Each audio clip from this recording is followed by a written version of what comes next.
Hey, Gary, welcome back there. Welcome back to another episode of Society Main Characters. We are reviewing The Midnight Train by Matt Haig this time. With us, we have our normal guest of Keegan Cool. Did you try to do a Goonies reference just there? Sound like you're gonna go, "Hey, you guys," and then just we're like, "Nah, let's My, not do I, it." I listen. I didn't sleep very well last night, so my brain's running on low power mode right now.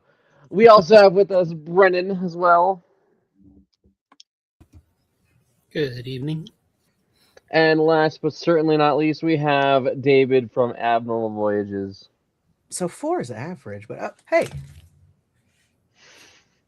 Four's average. Oh boy.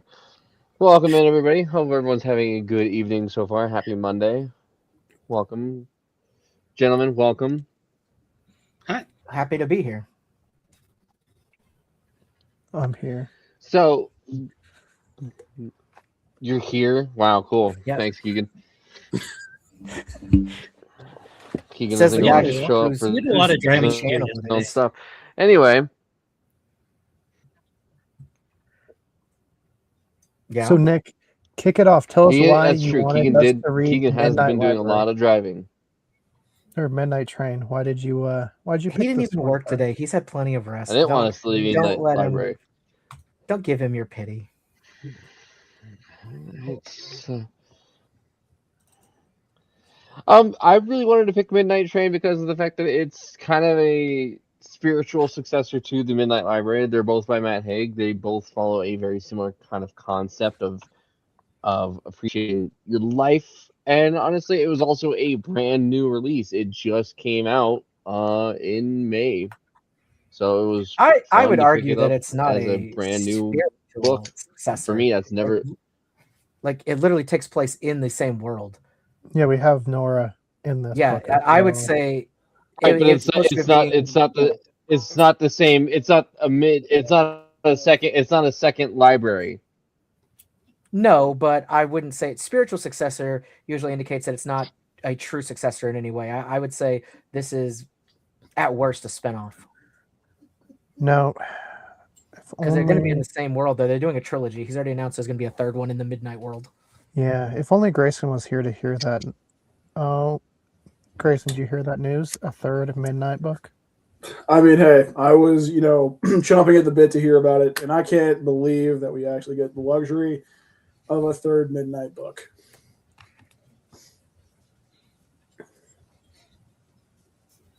So, Nick, what questions you got for us today surrounding Midnight? I think my question for you. I didn't catch Did that. this- My computer is being really slow. It just got done updating and it's not working properly. Do you have any other tabs open, Nick? That sometimes causes issues on StreamYard.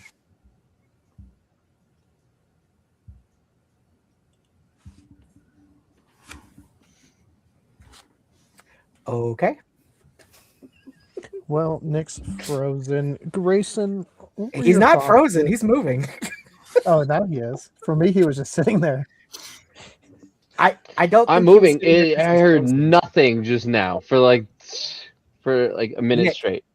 Do you have any other tabs open that sometimes causes issues on StreamYard? Oh my god. I don't believe so. I will go and double check though. Yeah, I would say close out anything else you may have up. Just because it does get finicky sometimes. Even on my computer, I've noticed that. Like, I get really kind of choppy if I have like too many browsers up or anything like that. StreamYard is a finicky mistress. Well, while he's doing that, Grayson, do you have any, just right off the bat, thoughts with Midnight Train? I thought it was Well, a I've very, not it was a very enjoyable book for the most part. I mean, it was decent. It was very What is happening? easily digestible. I'm just gonna let this. I'm talking over him. I don't care. It was fine. It was a good My book. It computer's was a good delve just into getting up there in it age felt now. kind of like it felt like it could be a movie, kind of, but it's just it was it was a decent enough ride. It wasn't bad. It wasn't the worst, but it was definitely very light, very fluffy, very poppy in the way it was written. But it wasn't Poppy? the worst.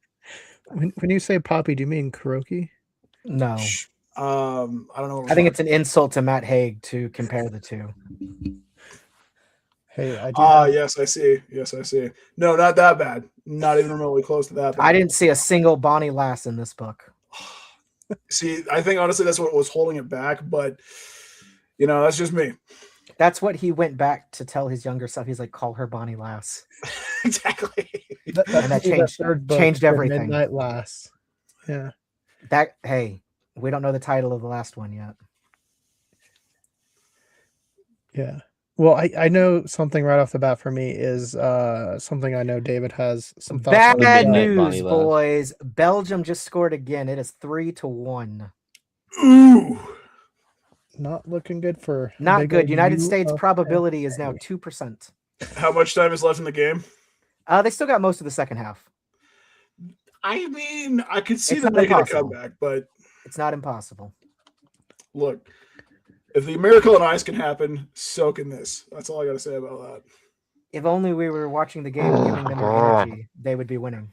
Did Nick just rip ass into his microphone? It's kind of what it sounded like. Well, David, Nick is figuring out the technical difficulties. I know something you and I have talked about. Is this about the writing chapter length? structure. Yeah, writing structure and chapter I length. could not fucking stand how this literally book was closed. written. I feel like every other page was a brand new chapter, and it was it'd be like he couldn't believe what was standing in front of him. You would turn the page, and it would be a new chapter that was titled "What Was Standing in Front of Him," and it's just like, oh, okay. Like I could not stand it. The chapters were so fucking short. It's like 2 pages, 3 pages. Then you'd have one of like 10 pages. Like, okay, kind of decent. And then back to like 1, 3. Anyway, There was it some was that was like absolutely insane. I mean, feel like it was written for a generation that can't focus. It felt like a TikTok book. I remember talking to you guys about it too. And honestly, David, I think you're right. This is definitely written for a Gen Z TikTok quick review. Just anybody that can barely hold their attention for longer than 10 seconds type of situation for sure. You know what? I think we're being unfair by saying TikTok. I feel more like it was written more for people who don't read. I could see that. Well, it was supposed to appeal to a lot of people that had never really gotten into reading that would check this out. Because for a lot of people, Midnight Library may be one of the only other books they've read in the past few years. So going into another book, he may have been like, we got to keep it short and focused so that people don't lose interest or get intimidated by longer chapters. Like, I get why he did it. Like, stylistically, I just could not fucking stand it. I feel like it broke up the rhythm. It broke up the flow of the story. And it was just so choppy because it wasn't even like changing scenes. We literally could have one scene take 4 chapters. Mm-hmm. Yeah, that's where I was getting a little frustrated with too, because like I had just read another book that was written by a guy that's not an author, and every chapter was a different scene. So there's like 70 chapters. There's a lot, but at least it like finished the scene. And like, I will Matt say, Haig is the New York best time selling author. I expect a little bit more. I will say what you just said doesn't make any sense, Keegan. You read a book by a guy who wasn't an author. Professional author. It was his very first book. But he published a book, correct? Yes, but he wasn't like Matt by the Haig, very definition. That is what makes you an author. Yeah, but he was Matt Haig, New York Times best-selling author. I'm just saying, as someone who is a best-selling author, I expect a little bit more than someone who is just writing their first book. And all the fact I know is that one had better. When I have my first book published, every talk I go to, I'm going to be like, just so you guys know, according to my friend Keegan, my dear friend, who's mentioned at the back of this book, I am not an author. Not yet. David, if you write full chapters, you are a better author than Matt Haig already, right off the bat. Ow. That's a... Do you guys feel that? That's a piping hot take. Good. Now, Lord. However, I will say, like, I did not have this problem with Midnight Library. Maybe I forgot it. Maybe I need to go back and look at that. But I don't believe the chapters were like that in Midnight Library. No, I know they were short, but they didn't feel like this short. Yeah, they were on the shorter side, but I felt like it was fine because he did adapt them to however long the life was that she was exploring. So that was fine with me. I didn't mind that at all. I feel like I mean, I know you're going to ask this later, but I'm going to go ahead and throw my 2 cents in. I do think Midnight Library was a little better than this book. Me too. Brendan, as someone who just read both of them, what are your thoughts with the Midnight, series so far? I like the concepts of them. I'm not a big fan of the books. They both were kind of... So you like the ideas, but not the execution. Of them. Yeah. They were both snooze fests for me. Don't read them, or if you want to nap in a car, go ahead and read them. Probably put you to sleep. Don't listen to them while you drive, because you might be put to sleep. But I mean, I'm actually very interested in finding out what is going on with Nick here. Have you gotten everything solved yet, buddy?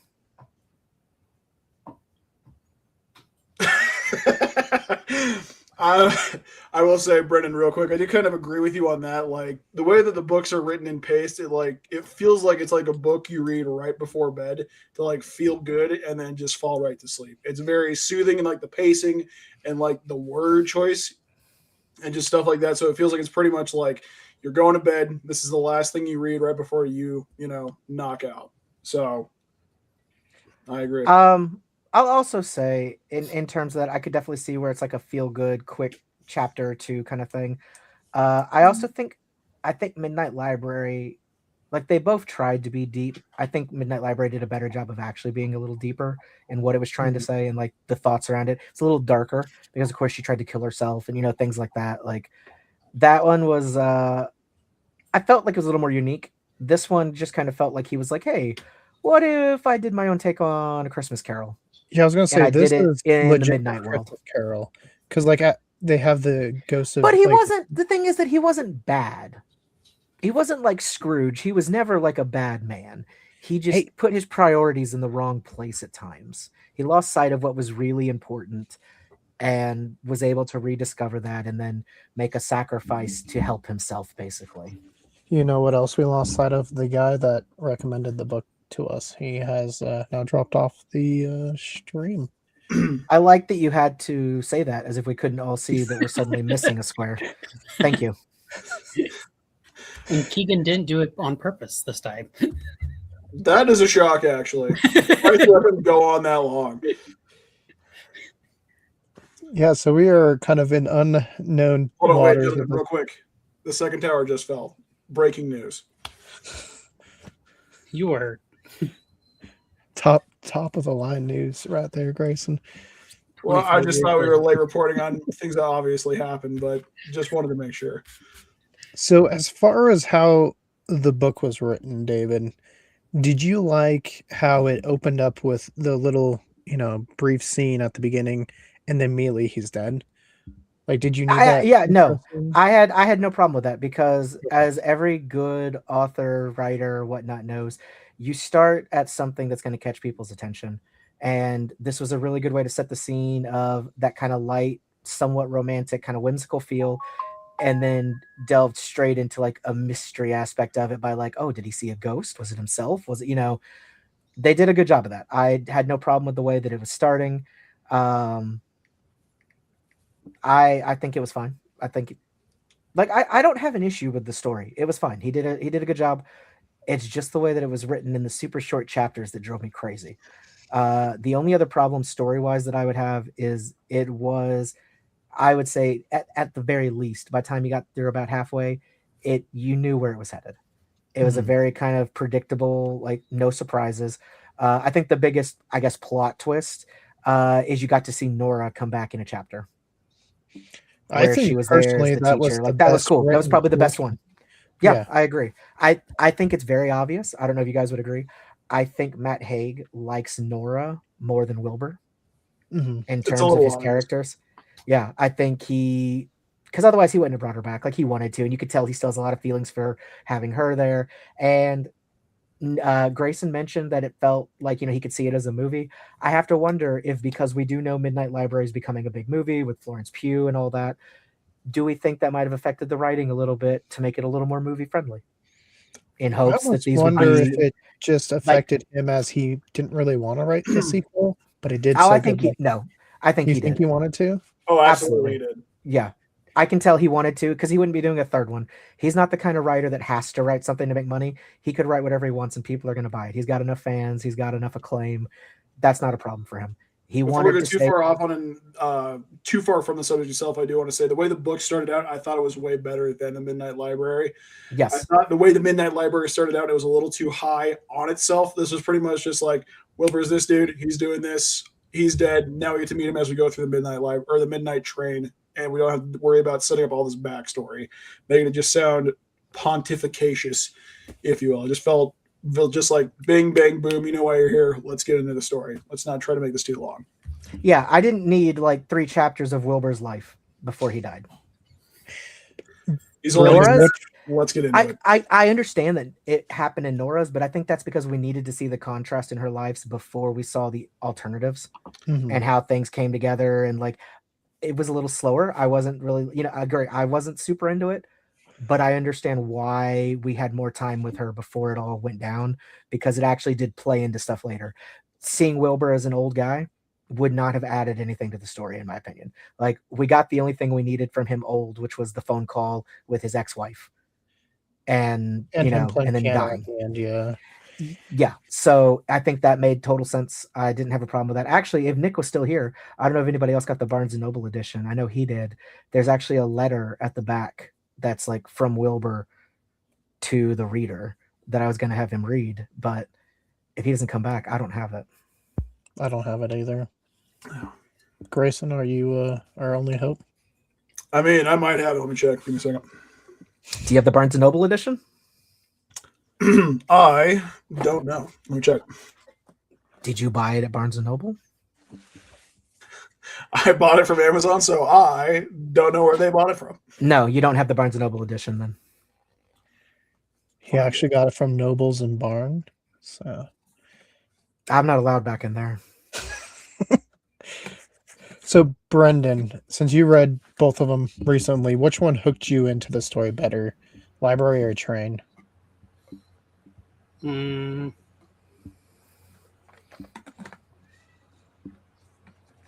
I think, what's actually funny is you said you said Christmas Carol to me, and then all I could think of was how library to me was like Christmas Carol. See, I don't feel like library had that vibe nearly as much, personally. I could see it after Keegan said something, just because. Well, hold on. Breaking news: we might have a burgles. She's seeing other parts. I would say the library caught my attention and kind of was more fun to read. I think the train was a little predictable. I think, and this could just be me. I'll say that was running a little bit better, but we'll see how this goes. It's running great. Nick, can you hear this sentence that I'm saying right now? We'll see if we ask him a question and we wait 5 minutes, then we can wait for him to say it, then pick up the conversation from there. I think that's a perfect way to do it. What he texted me is that he's only hearing like every other word that people say, like pieces of it. It's probably the dude's router. If he does a reset on that, that might be what fixes Well, he thinks it's the laptop. I mean, I changed laptops and my thing's going way better. Yeah, God, well, Nick. I have a Wi-Fi extender down here. Let me see if I can unplug that and try to do. So he missed like 80% of the conversation. He just heard you say router. So, anyways, while our friend does that, personally, I really was intrigued by what we didn't really touch on a lot in the library, where the other guy she met that was going through the same situation as her, like the different lives, but his was like a Blockbuster. It was like a video store. Mm-hmm. I really liked that. I kind of wish that this would have been another person in a similar predicament with just different situations happening and different, and it would have been like a different kind of setting. But this was interesting to still say, but now it's two different things, because one was reviewing your life, whereas hers was choosing a different life. It was like what Right. ifs versus missed opportunities. Well, I mean, So they that's did the- like say like, you know, oh, your dad's was an airplane and mine was, you know, something different. So I mean, it kind of did like Yeah, mention it seems like it does seem like it changes depending on the person. Mhm. So, And I guess there was still that like guardian figure that was trying to help him mhm. through. Which Yeah, another random old woman from their life. yeah, what did you think of woman number 2, David? What, old woman number 2? Yeah, the one in this book. It's just fine. I mean, she got a little more character development.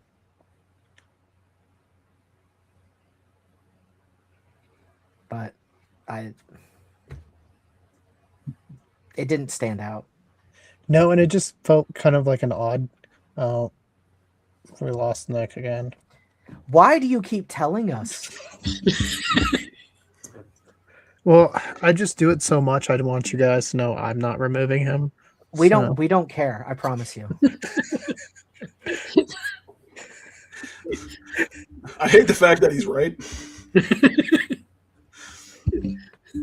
So, Grayson, did this book make you think of anything while you were reading it? Like, what thoughts and feelings did you get while reading this book? I mean, I don't it know. did kind of.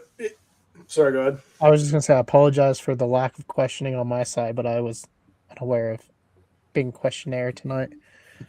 Oh, good. In all honesty, I thought some of the scenes, like I will say, kind of did hit me like emotionally, where like he's reflecting on like a life, and it like I started reading this book like at a weird point in my life where I like got super reflective on everything. But it's like it's just certain moments where like you look back on conversations and like the way you wish you would have handled it, or the way that you wish you would have said something different. It did hit a little bit, but it was definitely like the way that I felt about it was like I forget the movie that it reminds me of, but like the entire time I felt like it was just basically restating like a movie I had seen like A years ago. Christmas Carol? Was that The Christmas Carol or perhaps Scrooged with Bill Murray? I can't say yes or no, but perhaps. I mean, dude wasn't even trying to hide it. He literally starts the book with a quote from the Christmas Carol. So And they bring it up. It was like pretty 3 obvious. times. I mean, it's Christmas Carol on the Polar Express. they didn't go to the North Pole or Santa even once. Okay, Brendan, calm down. But they went off the rails. Just I will like say honestly, Polar I Express. did feel like. But did you just say Polar Express? Because I I did did. feel like it was a Polar Express a little bit. Tom Hanks was every character. Ah! That's what they're going to do for this next one. We do have one watcher. I'm kind of wondering if it's Nick. Nick, if you are watching the episode, put some comments in. It's not David. Nick, I don't think. Is this, wait, hold on, wait a minute. I just saw something kind of funny. Is this like just the more family friendly version of the Looper? No, because they don't like kill each other. That'd be They didn't great. they didn't send him back into the past to kill him. Well, I mean, essentially, he kills himself to then re-inhabit his own life and essentially close a loop. But that Oh, is a it bit of a is. stretch. Cerbiglis says it is. Thank you, All right. Cerbiglis. So, Nick, since you're watching from the other side, apparently, can you let us know of what your questions were going to be? Like, did this live up to your expectations, Nick? We'll see if we. I hate everything that's happening right now. Are we fucking It's the holding one viewer we've seance got for live Nick's right now. spirit to like send us knocks from the other side? Do we need to go have a? toe pops. Yeah, do we need a Ouija board out here? Yeah. I can do a really bad imitation of the lady from what is it, Poltergeist? All you hold hands right now. We're gonna summon the spirits. Nick, you know you can like log in from your phone. Try that. Maybe it'll work better. Oh, that's true. You could at least. I mean, I've done that in my car and it's been fine. So your phone will probably be able to get you on. Anyways, as far as expectations, it kind of hit mine, I guess. Again, I wasn't the hugest fan of Midnight Library. I actually appreciate it more than I did when we read it last year. But Okay, Cerbigles says he likes Midnight Train and thought it was a solid book. Thank you, Cerbigles. He already tried reading the book. And it didn't fix his computer issues. That's wild. No, he tried it on his phone. Anyways, that's really weird that the phone wouldn't work. I've used it more than once on the phone. I know when we even did what was it? Ready Player One. I literally was standing in the middle of downtown Houston next to my car talking to you guys. You asked somebody while they walked by a question. Yeah, exactly. That's really weird. Your regular browser, unless your phone is like ancient, you should be able to pull it up. Even if it's just, even if it's just audio, you could at least talk. It was all right. I mean, it wasn't bad. I think I was expecting a little bit more. I was thinking he was going to build a little bit more on. For some reason, I wanted to open. You can just copy the link and put it in the browser you want it to be on. It doesn't have to be that like the default. It can change it to whatever you want.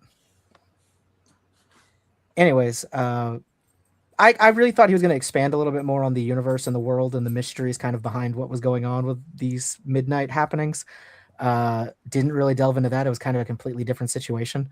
But at the same time, that's not bad because it does stand on its own. You don't have to read one or the other to get this, to get it.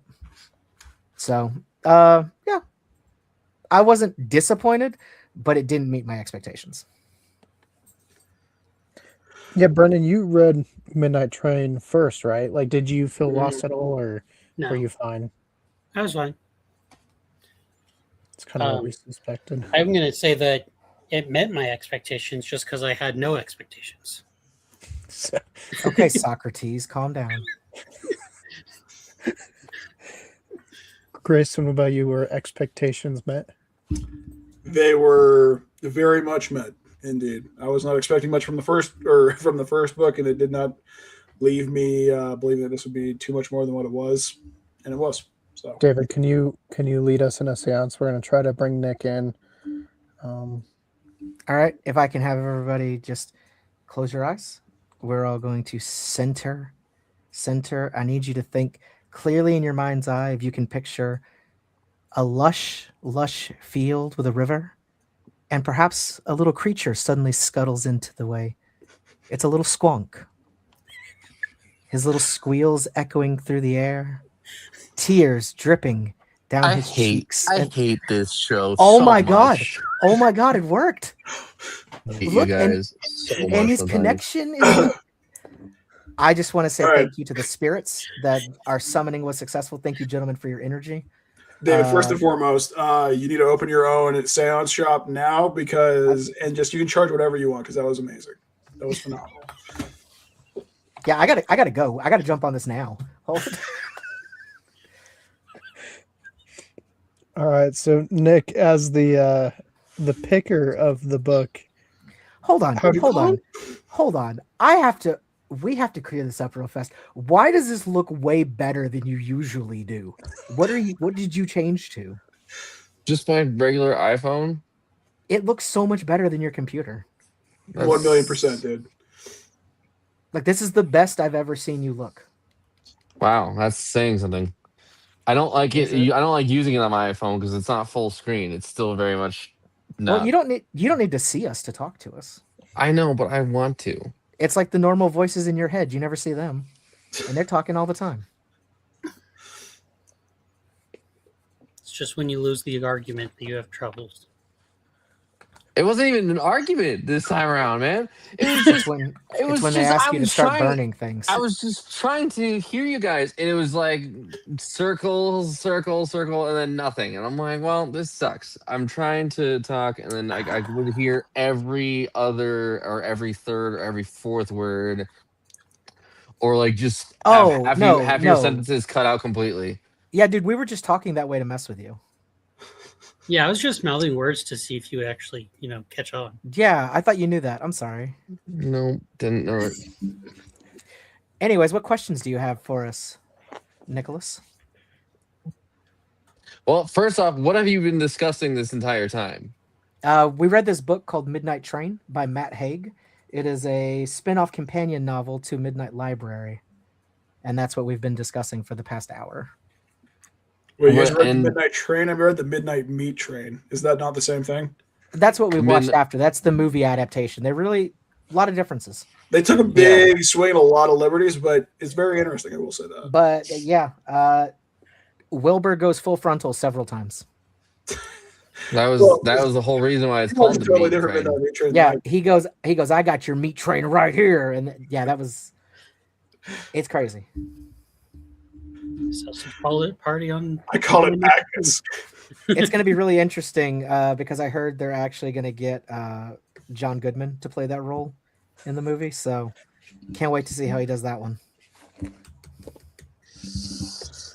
Oh boy, this is live. We're just doing this live.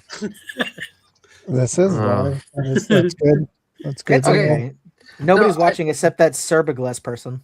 I was about to say, and the one viewer. He's not watching. He's not watching anymore because he's in the show. So you're not watching the show you're in? It's crazy, Nick. The only people it's almost as if that's how it would happen anyway. No, see the Sir Bigless guy just commented, Nick. No, that was a comment I said a little while back when David's like, you can just copy the link and put it, and that's what I did. So I'm like, okay, cool. I just did that. Then why'd you say I'm not helping if clearly I solved your entire issue? Because I didn't think of that, and I just wanted to be a bitch for a second. Only for a second? Because yeah. Shut up. Shut up. Shut up. If you're going to make fun of me this entire time, there's no point in me joining these conversations anymore. We're waiting for you to ask us questions. This is my book, yes. God. Anyway, so Midnight Train.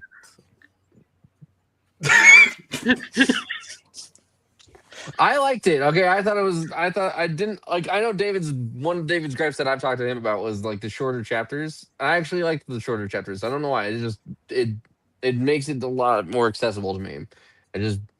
I feel like I'm more connected to the book that way. Does it remind you of a shorter bus? I was about to say he's watched too much TikTok. His attention span is shortened. No, Nick, actually, hey, no, Nick. I think that you actually. Oh my God. I think Nick actually left for real now. Oh God. Sorry. I don't know why you have to keep announcing people's exits in it. It's like we're doing a reading of a script, and the stage lines come up and you read them out loud. You're like, Grayson exits stage left.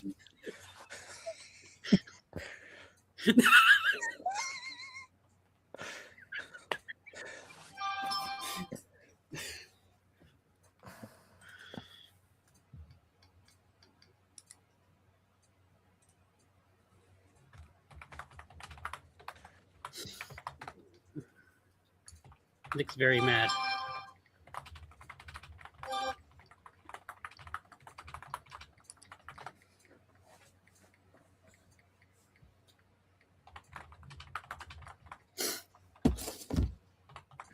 Also, hey, we want to hear the letter. Can you put Grayson back in? I didn't take Grayson out. He took himself out. Yeah, no, I was just doing that for the bit. I thought it was funny. So I thought so too. But dude. Well, guys, the USA now has a 0.2% chance of winning. I think it's safe to say that the United States World Cup 2026 bid is ending this evening. All three of the host countries lost within days of each other. I know, but this isn't sports chat. So, Nick, I do actually have a legitimate question to you about that, since you do have that different opinion of the shorter chapters and stuff. I would say coming into like us starting this show, you were somebody that you were not a huge reader before we kind of started doing this, and you wanted to start reading more, correct? Yes. So do you feel like the way it was written like that, does this make you want to read more? Like, do you wish more books were like this? Would it keep you more engaged? and make it something that you'd be more interested in, like, reading more books if they were like this? Like, would you think as a newer reader, like somebody getting into the hobby, Yeah, do 15, absolutely. 20 page chapters kind of intimidate you or kind of put you off of picking up certain books? I wouldn't say they intimidate me, but it's just like it's nice to like be able to pick up the book and read like a chapter or two in between like doing other things. And So it's just not as being much of a time commitment. You don't have to be like, okay, I'm going to go read. I have to set aside 2 hours. You can just be like, hey, I got 10 minutes. I can plow through a couple of these. Yeah, like when I'm at work or whatever, I have a book like this and I can just read a couple chapters in between doing my work task or during my breaks. It's a lot. See, Makes it a yeah, little bit. that's what I was saying. I know I had issues with it personally, like the flow and everything, but commercially, I do think it might have been a smarter move because I think it does make it more accessible to people who may not read a lot. Mhm. And there's way more people out there that don't read very often compared to people who read a lot. I mean, I will say, David, to your point, and Nick, to your point, like having those like tiny chapters did make you feel like you're getting a lot more done. So it did kind of keep me reading through the book at a steady pace. But at the same time, to your point, David, it was like it ruined the flow so much. Like at a point where it was like, okay, this is getting a little too much. But it did feel good to like complete those chapters that quickly, if that makes any sense. Yeah, because you could be like, oh, 30 minutes. I read 12 chapters or, something like that. Like, Exactly. that is. Yeah, So like, even if we may not have loved the flow of it, I think Nick is more of the kind of crowd they're going for, the general populace that is fine with that. And they don't have as much time to devote to sitting down to read. They've got to grab a couple of minutes here and there. I mean, Brendan so much doesn't have time. He does almost audiobook for everything. And that's how a lot more people do stuff these days. So even though it wasn't my favorite, I think Matt Haig may have hit kind of a winning formula with doing the shorter chapters. I think it will actually do him well to write more like that because I think people enjoy it. Well, and That it's was doing something right because he's New York Times bestselling author. So obviously he's hit something. Well, his other books haven't really been like that from what I've read, like that short, but he does very well commercially. I think what his writing style is a very kind of, it's got a universal feel to it. And that kind of gets back to what we were talking about. Like, I mean, we were talking, that it's very similar to the Christmas Carol, but like we mentioned when Nick picked that book before, the Christmas Carol is probably like the second most famous Christmas story of all time. I was going to say the audiobook with those shorter chapters was nice because, I drive around for work, so I can push play and not have to stop in the middle of a chapter or, some of my epic fantasy books that I read stop in the middle of a battle or, when it's just getting interesting or something. So it was kind of nice having those shorter chapters where I felt comfortable, starting a new chapter. Yeah, and there wasn't a lot of needless fluff that some of those bigger books have in their chapters. I will say that. Mm-hmm. So what questions do you have, Nick? Sorry, I'm not really thinking about any questions right now. It's because I'm very tired. So is the USA Did team. you guys? Apparently. Did you guys relate to the character Wilbur at all? I think everyone can relate in some aspect because we've all had opportunities. I think we look back at some point. That wasn't the question. The question was, do you? Again, we've all had opportunities. The question was, do you? Don't say we all, say I. I don't play piano, so no. That was it? That's what you boil his character down to? Did you read the book? I've also never been to Venice, so it's 2 strikes for me. I can't relate. Well, shit. When you die, I never had a toy train, train, so I don't see myself being on a train. So I have been on a train, so I did relate to that aspect of the story. Well, see, I haven't died yet and seen, my caretaker that leads me into the afterlife, so I don't know if I can relate to the story specifically. Okay, I relate to it because I do feel like sometimes in life it is very difficult to choose what your priorities should be. And you may have the best intentions, the best thoughts, the best evidence to support whatever it is you're going to do. And looking back, maybe it wasn't the right choice. And not necessarily a bad choice, but maybe not one that got you to where you ultimately wanted to be. So I definitely related to looking back and wishing there was things you could change or do differently and be like, man, if only I would have known at that point what I know now, would have done things completely different. So I definitely can relate to that aspect of it, and that kind of wishing that you had a second chance on some big life moments. I mean, to that point, David, since we're to take it seriously, the question, honestly, I did like relate to the fact like where there were like the scenes with his brother and scenes with his family where like there is, moments that you wish you could take back or stuff that you didn't know about your family that you figure out later in life or that you learn as you get older. It's something that kind of helps you better understand yourself, even if you don't really know why in the moment. But the more that you kind of just reflect on, like, what happened to your family, what happened to you, and it's just like you're a link in the chain of a continued experience of your lineage. It is kind of both humbling, but at the same time, it just makes you realize that if you have time left to make better decisions, make better decisions. Is what I Not only honestly. that, his mom was a piece of shit. Word up. But then again, she was a single mom, but it's no excuse. Okay. Next question I have for you guys is that you guys have already made the very clear um correlation or comparison to A Christmas Carol, and the book does it itself. Were there any other stories that that this book made you think of? I'd like to go first on that. It very much reminded me of a book I read last year called The Midnight Library. Definitely some parallels. Honestly, I could see them existing in the same world, like that they work together so well.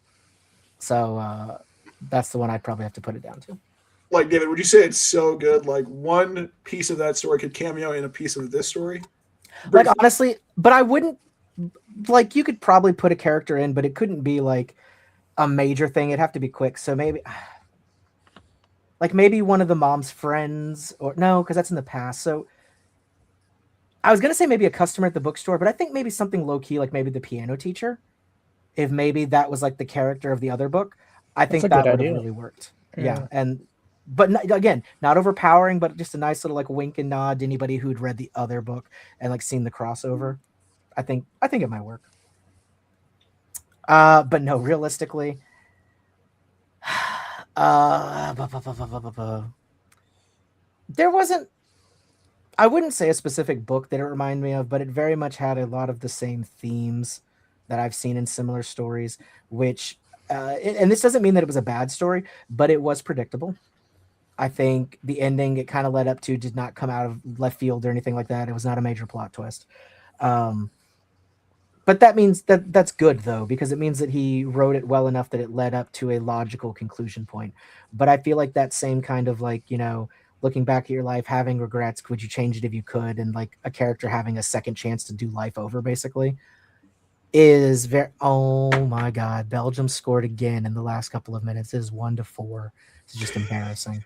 This is the moment that these players are going to see on their train someday.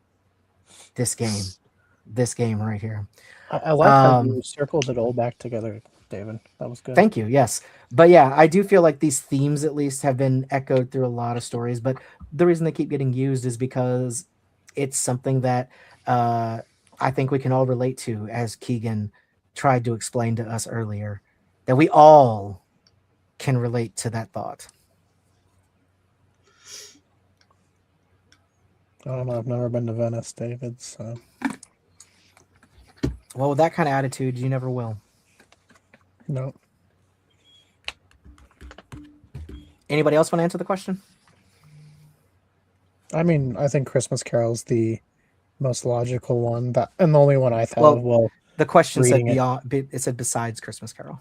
Well, that's why I said it was the only one I thought of while reading. So, a lot of tones of Lord of the Rings, if I'm honest. Like near the end when the Eagles came in and like helped him get away from the volcano, I was like, oh, Gandalf's going to show up next. You're right. I really thought Nora's character was this version of the Eagles.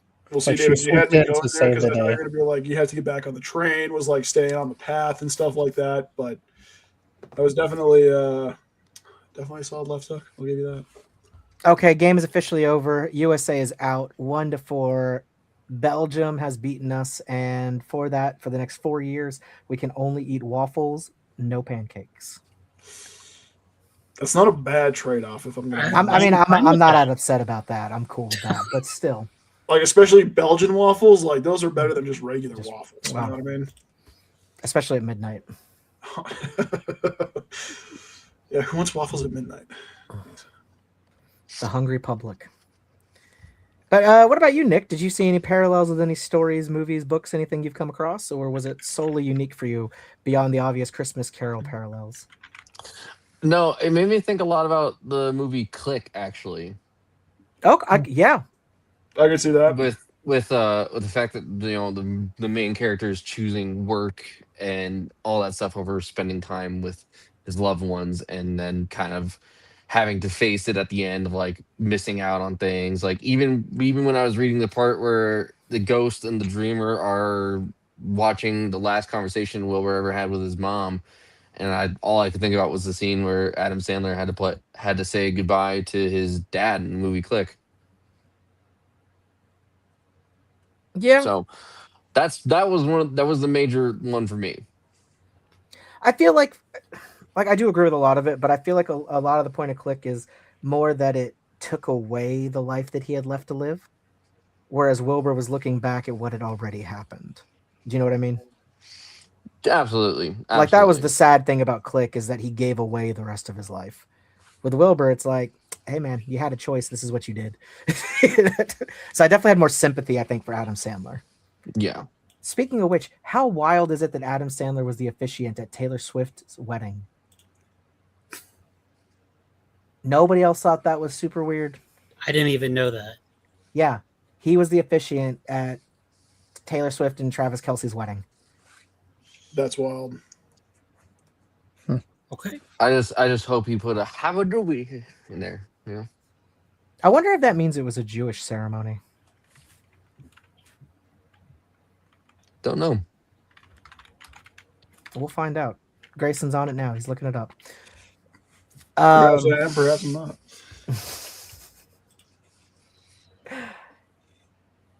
I have a question, actually. Okay.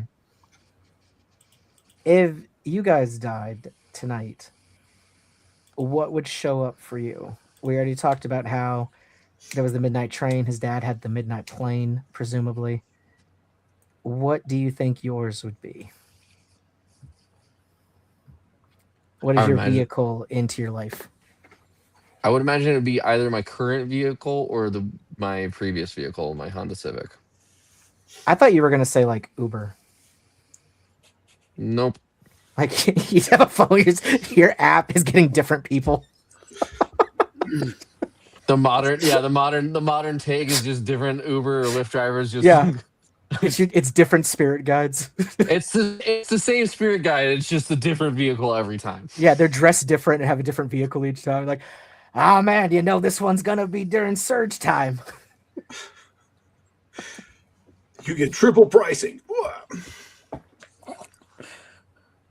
So, Nick, in your world, somebody else shows up in your car to take you? Yeah, probably. I don't know who I haven't thought about who would be my spiritual guide in that sense. We're just gonna assume for everybody that it's Nolan. in this what if Nolan is your spirit guide? All of us, everybody that died, Nolan's your spirit guide. That's who's taking you. Actually, if it were anybody, it'd probably be my last boss. That's not what this scenario is. I just told you it's Nolan. I didn't ask you who it is. I told you who it is. You just got to pick the vehicle, and you picked your two older ones, or your old one in this one. Keegan, what's yours? I kind of like a train or a boat. Okay, so Keegan gets the Jurassic Park Jeep. Yes. I was thinking you'd get the Titanic. Dear God! Actually, the midnight ship. That's kind of what we have left. Hey. And it's gonna be like each cabin on the. Pretty sure that's a horror movie. The midnight ship, probably. Actually, I think it's called Ghost Ship, but then it's totally different. Brendan, what's yours? I have no clue. Okay, Brendan, you get the Kansas Kite Monster. No, the Oscar Mayer Wiener vehicle. See, that's cool Okay. though. I'd be okay. That's actually cool, and that indicates that Brendan has a really big dong. So That or he eats a lot of dongs. He could be a glizzy guzzler over here. There's a lot of wild words that you're too old to be saying, Nick. Anyways, Brendan, you're gonna get a Zeppelin, one of the dirigibles, like the Hindenburg. Okay. You just have a giant ass helium-filled, like, just trucking you through. I feel like that's appropriate. Cool. Yeah. Did we say who Keegan's spiritual guide was going to be? Everyone's it's Nolan.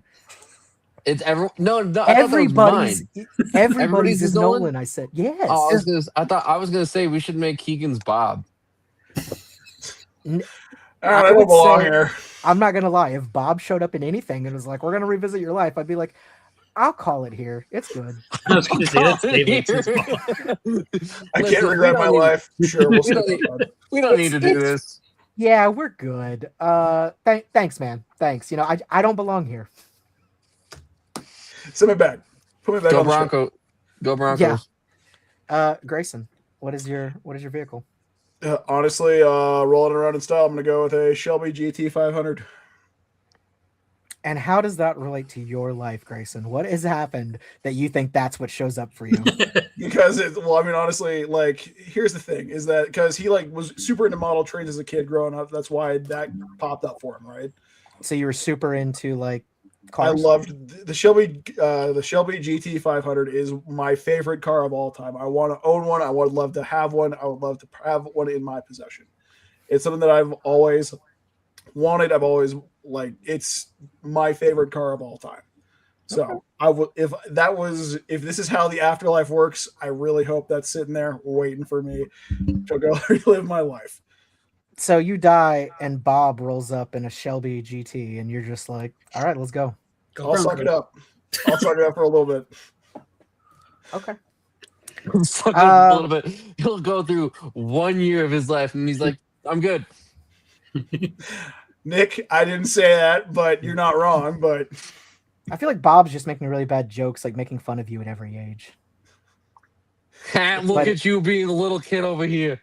He'll say something that he thinks is funny, and I'll be like, what did you just say? Yeah. You just kind of, You just be like, yeah. I think just relating to my life, it would probably be some sort of theme park ride. Like some kind of ride vehicle, like a dark ride or something like that. It's just the thing from the Woody the Pooh, right? It might even change. Yeah, like I start out on like a boat from Pirates of the Caribbean to the first scene and get out, and then I come back and it's like fucking Space Mountain. You know, it'd be like that. I mean, that's not a bad way to spend the actually, you know what? As a matter of fact, I think my afterlife, the scenes and all, it would be an entire theme park that's all based on me, and each ride would be a different part of my life. The rides get more advanced, maybe. Yeah. More intense. Yeah, or just depending on what was going on. But I feel like that's how my afterlife of revisiting everything would be a massive theme park. And even though I'm the only one there, I'd still have to fucking wait in line. Part of the experience. Yeah, just for some reason. It wouldn't be explained. It would just be like ghost people, like people that it'd be like the NPCs of your life that you always just see, but you never actually know these people. They're just there. The ghost guy just goes, and we're going to be standing in line for 45 minutes. It's part of the experience. You have to go through this. Yep. And then if I want to take breaks, eat or anything, I get charged. So the churros are $15. You will have to pay for that with ghost bucks. And it's not even like an issue. Like I have unlimited ghost bucks, but just the principle of it, you know. But I can't use the ghost bucks on a fast pass of any kind. Gotta wait. And I try to use single rider lines, and the ghost guy's like, "No, I have to go with you." So we can't. Got to go through the regular queue. And I think that would sum it up. Life, the afterlife. So yeah, Nick, what's your next question? My next question, did you like the ending of this book? You mentioned earlier that you thought it was kind of very much a logical conclusion. Did you like the ending? Personally, It was fine. It was probably the only feel good ending you could have had. Controversial, I'm sure, but I wouldn't have been super upset if he just kind of learned some stuff and then died instead of getting to redo everything with this new knowledge. But it wouldn't have made for a very commercially feasible ending. And the same thing happened in the last book. Like Nora should have been fucking dead. She, but instead she got to come back to like her exact life and fix things basically. So it's only fair, and it follows with what has already been established in the other book. So I think it was fine. It was very Hollywood-esque happy ending, but you know, nothing wrong with a happy ending sometimes. I think it would have been more interesting if, yes, the younger version learned all this stuff, but that's the reason he made all the mistakes. Like he was so scared of making them that he actually made them. Or what if he made completely different bad choices, that it was like a step on the butterfly kind of thing with like time travel and new issues came up. Something else I would have been okay with is maybe he got to go, like his young self did get to know all this stuff, but other Wilbur became like a new train conductor or something for somebody else and like took over as a guide. Like his punishment for doing that actually could be kind of cool. Or not even necessarily a punishment, but just, you know, he took over and she got to go rest, like paradise, whatever, like she moved on and he took over as the person kind of taking people through that kind of thing. That would have been a good ending too, I think. But I think it's fine because you had to, the only thing it wouldn't have gotten to resolve the love story. Well, I mean, honestly, David, I think with your point, I would have rather seen him kind of like go through a little bit more than like maybe like at the end they give him like you have a choice to go back at any point or you can go into the afterlife. That's where we kind of go. You either have a choice to reset all this after we've gone through this, or you can choose to go to the afterlife and he chooses to go back and reset everything. But I guess that's kind of what happened anyway. Never mind. I could have seen that ending too. I think what could have also been a possible ending would have been like seeing like him waking up at 81, maybe in a hospital bed, and like and have to fix his life from there with whatever years he has left. Yeah. No, not fix his life from there, but like seeing the fact that his younger self actually went and made the changes. And and like his memories had changed, that he actually got to get the life he wanted. Yeah. See, I think what would have been a really funny ending is he goes back and gets back to his younger body with all this knowledge. And you think like, yeah, he's gonna focus, he's gonna not be greedy, he's gonna focus on love. And then he pulls like a Back to the Future 2 and uses it with like sports betting and things like that. And just becomes so fucking ridiculously wealthy with all of his future knowledge. I was just thinking like watch him go invest in like Bitcoin. Yeah, he's just like, okay, Google, Amazon, Bitcoin, like that's what I would have done. I would have totally $2 everywhere, and I'm something.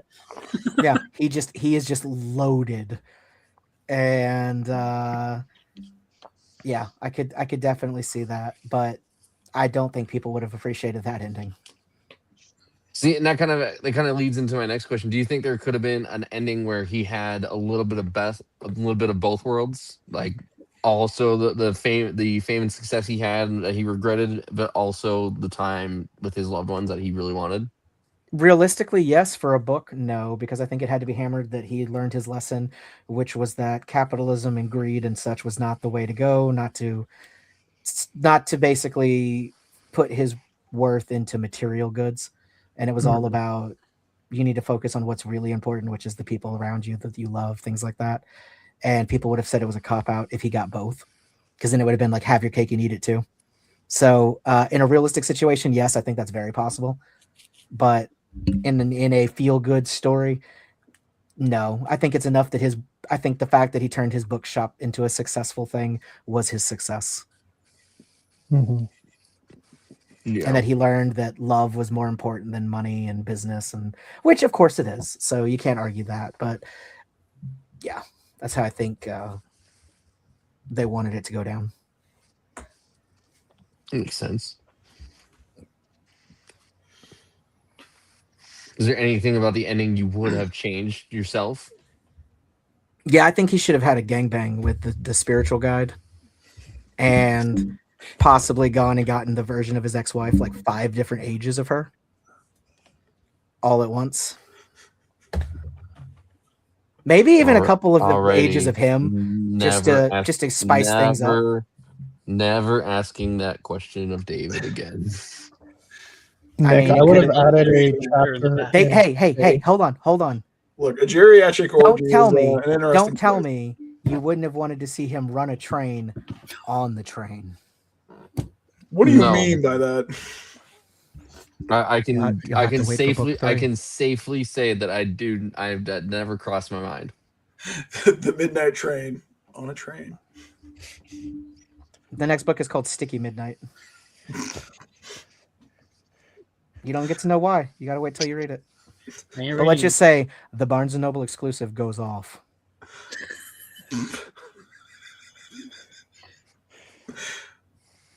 Nick, what about like a scene with like a space baboon?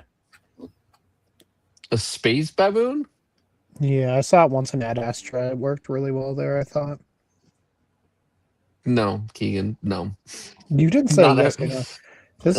Not everything has to be space with this, okay? Could he have gone to hell at the end? I mean, absolutely, he could have. Yeah, what if when the doors opened, it was just like either fire and brimstone for like what everyone thinks of hell, or like the icy realms of like Dante's hell? Or what if instead, at the end, it would have been revealed that the spirit guide was the devil, and she's like, "So listen, now that you've seen it all, you can either take your chances, and if you think you've earned your way to heaven, go ahead, or you sign this deal here, and you get to relive your life with all the knowledge you just got. A deal with the devil. But at the end, I'm taking you." Would you shake a puss in his hand? I mean, that actually sounds like a pretty good ending right there. I'll be honest. I think that would have been and then the sequel could be like him having like this great life now, but as he starts to get older, he's like, I'm going to hell. I got to figure something out. And then it's, how does he get not to go to hell? And he teams up with Nora and they kill the devil. I mean, it will be a wild left turn for the series, but it's a left turn I'm here for. It'd be called Midnight Hellfire. See, that's too metal for this entire series. I think it's got to be, a little bit lighter, but I would love in that case, no, I get it. So the third will be called The Midnight Deal. Oh, Varnalons. I don't want to give too many spoilers away, but at one point they do hijack the train.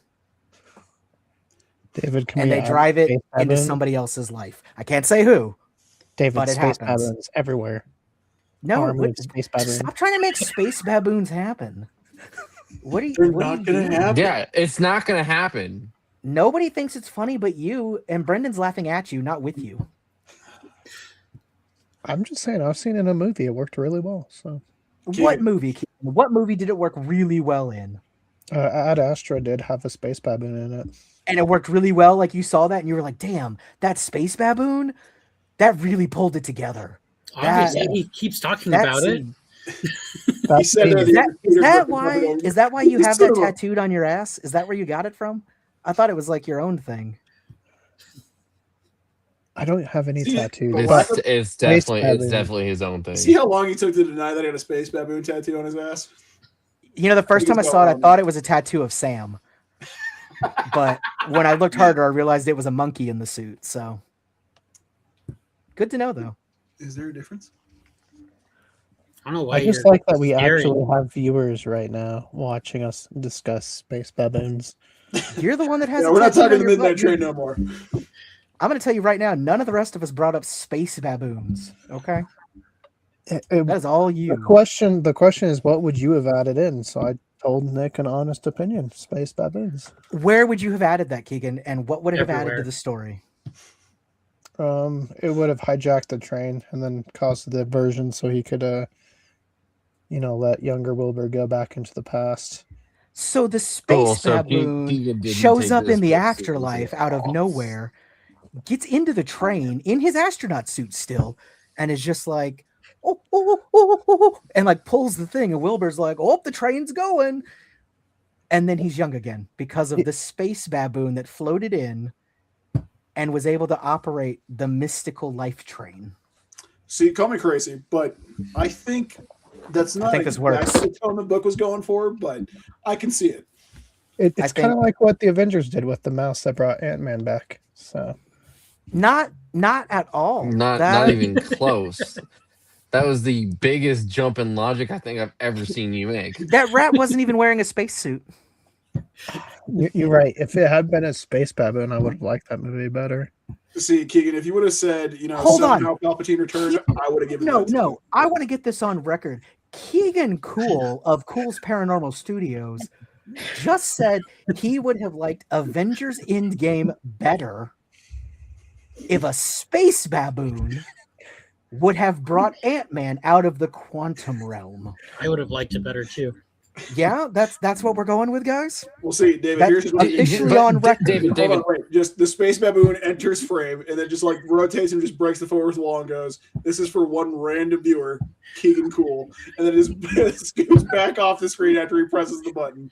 And I think while it is wild and nonsensical, it should never exist in any movie ever. David, you're also forgetting this is the guy who has seen Jurassic World Rebirth more than anybody else in this group. Hey, I just want you guys to know, while in New Mexico, Jurassic World Rebirth might have played.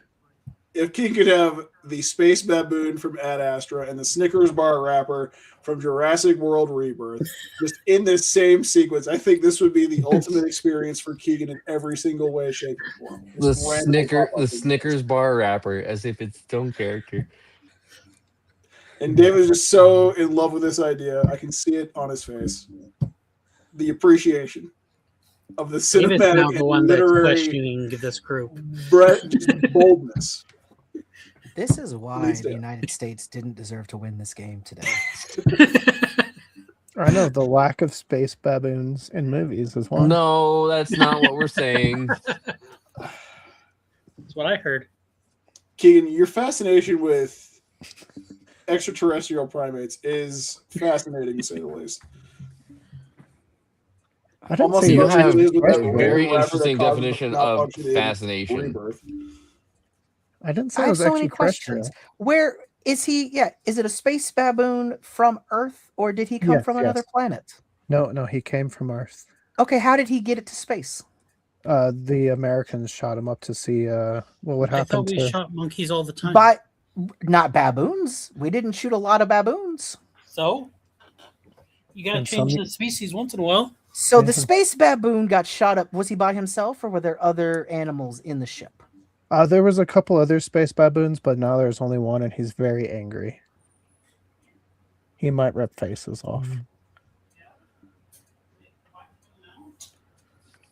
Okay, I'm ready to do final ratings. I was about to say, let's move this along. I'm ready. I'm ready to call it. I'm ready to call it.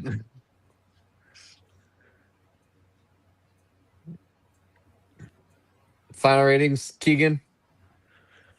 Honestly, I would give it like a. Hold on, 5.5 before your out- final rating, space baboon versus Japanese wolf. Ooh, that is a tough Who one. 'cause wins? And in this, just to make it fair, because the baboon probably has like some space stuff. This particular Japanese wolf has samurai armor and weaponry. No, So David. it's samurai Japanese wolf. So it's kind of like Fantastic Mr. Fox, but it's the Japanese wolf, And he's trained as a samurai.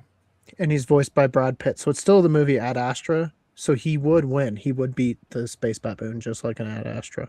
So space baboon loses to Japanese samurai wolf, I mean, we saw what a normal Japanese wolf did to a samurai.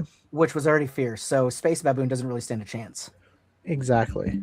Now, what if they teamed up though to take over the Midnight Train? And it was full of cement cats. They go around and no, they're fighting the cement cats. I think Exactly. they're building a team. It turns out Nora's cat was a cement cat. It didn't actually die. It melted into the cement. Had to die. Had to be. Yes, I'm on board now. I wasn't on Team Space Baboon before, but you've brought me around. On that note, gentlemen, last ratings. Last thoughts and ratings, gentlemen. Final thoughts. Like, the story itself isn't a bad story. Like, it definitely has some moments that I'm like, oh, that's kind of fun and kind of interesting. But as far as execution and stuff like that, I would say it did not hit me very well. I just didn't connect with it. So I'd say 5.5 out of 10. It was okay. I think honestly, I preferred Midnight Library over Midnight Train.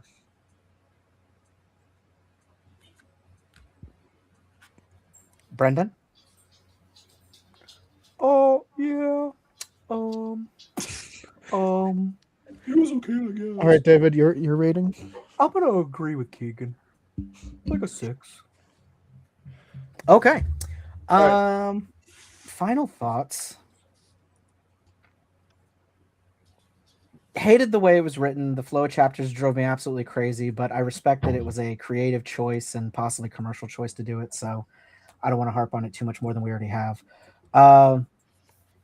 It was a good story. It was definitely a decent follow-up to being in this world from the Midnight Library. It was probably a better choice than a direct sequel, like more with Nora, because where do you go from there, really?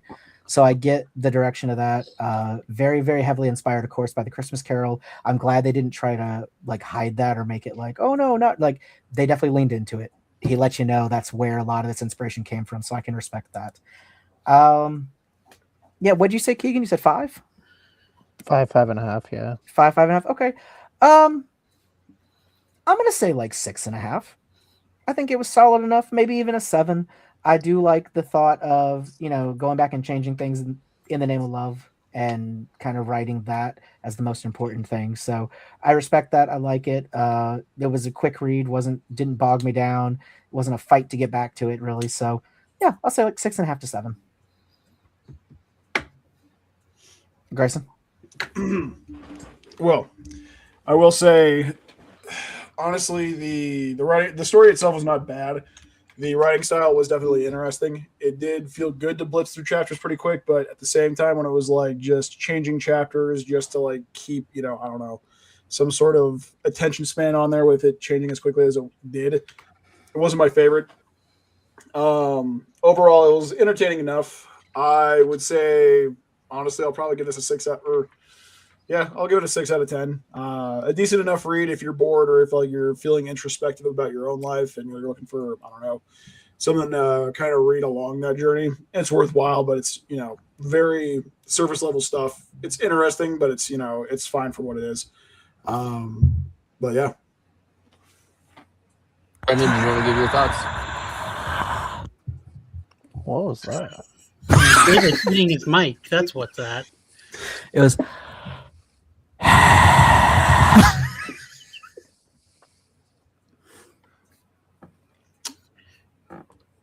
Brendan, did you want to give your thoughts? I was just waiting for David to be done. I liked the story. I thought it was a good one.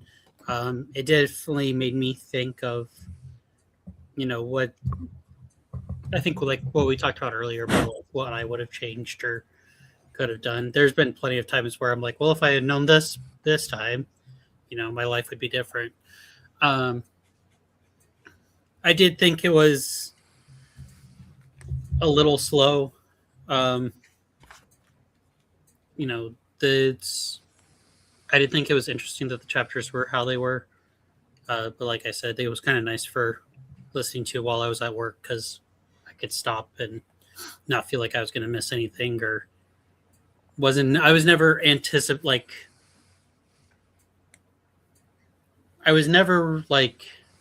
wanting to not finish it, but I was never like, I can't wait to get back to it, which is why I would probably give it a 5 out of 10. So, I mean, it made me interested enough to go read the first one. So, and again, what did you say between the two? Which one did you like more? I like the idea of Midnight Library better. But execution-wise, Brandon, which one was a better book? Probably Midnight Train. Nice. And Nick, what about you? What were your final thoughts on this choice of yours? I like the follow up of Midnight Train. It definitely was a shift from Midnight Library for sure. It made me think a lot about my own life, and it also made me very introspective towards certain aspects of my past. I do think that Midnight Library is a better book between the two of them. But I would still recommend this to anybody who's read any of Matt Haig. I mean, I think he's a decent author. I'd probably give this about a 7 out of 10. Okay. Well, thank you, Nick, for bringing us this choice. I think it was great, especially since we'd read the first one as our very first read here. So that was pretty cool. And as you said, reading something kind of brand new that hadn't been out for a few years like other stuff we've read. So that was a cool experience. Unfortunately, I do believe our next choice is from Keegan. So Keegan, let me pull up the cover. Would you like? Hold on. Oh, I'm sorry. I'm done. That I'm is out. the Ad Astra space. He's wanting us to read Planet of the Apes. Yeah, no, our actual one we will be reading is going to be this scene's from it. That's Judge Holden. It's going to be Blood Meridian, which is an anti-Western, and one I think will give us a lot to talk about, as well as just give us a different genre. Because a lot of times I think we're in one or two of the same genres most of the time, so I just wanted to pick something different. So knowing Blood Meridian has a lot to talk about, I was like, let's do that. It's an anti-Western. So we will be back with Cormac McCarthy in a month to talk that one. So no Space Baboons, unfortunately, in that book. Then I'm not reading it. Would be 10 out of 10 book if I had a Space Baboon. But we will see you guys in a month.